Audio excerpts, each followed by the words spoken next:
साप्ताहिक अहवालानुसार बीड जिल्ह्यातील एकूण 164 लहान मोठ्या प्रकल्पांमध्ये सध्या स्थितीत केवळ 14.83% उपयुक्त पाणीसाठा शिल्लक आहे। पावसाचाच लांबल्यास जिल्ह्यात तीव्र पाणी टंचाई निर्माण होण्याची भीती व्यक्त होते।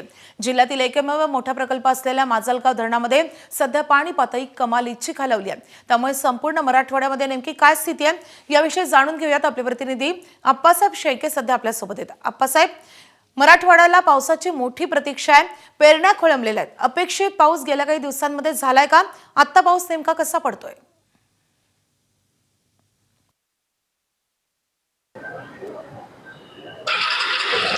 मुंबईमध्ये मुसळधार पावसाच्या सरी जरी बरसत असल्या तरी मराठवाड्यामध्ये अतिशय विपरीत परिस्थिती आहे। मृग नक्षत्र अक्षरशः मराठवाड्यात कोरडं गेल्याची परिस्थिती आहे।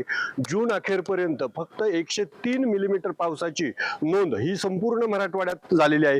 गेल्या वर्षीच्या तुलनेने आपण विचार केला तर 143 मिलीमीटर पावसाची नोंद झाली होती आणि यावर्षी अतिशय अल्प पाऊस पडलेला आहे। त्याचा परिणाम मराठवाड्यातल्या पेरण्या ज्या आहेत त्या अति खोळंबलेल्या आहेत।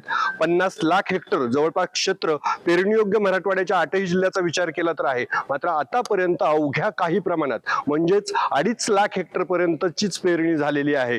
आता कृषी विभागाकडून शेतकऱ्यांना सांगितलं जातंय की पेरणीयोग्य पाऊस झाल्याशिवाय पेरणी करू नका, ओल बघा, 7 ते 8 इंचाची ओल असेल तरच पेरणी करा। मात्र पाऊस लांबल्याने आता शेतकरी पेरणीसाठी घाई करतानाचे पाहायला मिळत आहेत। अपुऱ्या पावसावरच आता कुठेतरी एक धाडसी पेरणी जी शेतकऱ्याकडून सुरू आहे असं दिसतंय। मराठवाड्यात प्रामुख्याने सोयाबीन ह्या पिकाची पेरणी होती। गेल्या वर्षीच्या तुलनेने आतापर्यंत अतिशय अल्प प्रमाणात पेरणी झालेली आहे। पाऊस लांबलेला शेतकऱ्याला बळीराजाला पावसाची प्रतीक्षा आहे, कधी हा वरुण राजा बरसेल आणि जे शेतशिवार आहे काळ्या आईची ओटी भरायची आहे त्या आनंदाने समाधानाने ती ओटी भरली जाईल याच प्रतीक्षेत शेतकरी आहे। आप्पासाहेब, धन्यवाद या सगळ्या सविस्तर माहितीसाठी।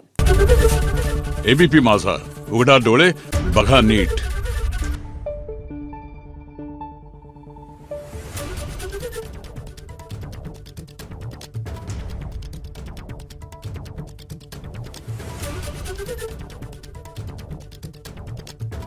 Thank you.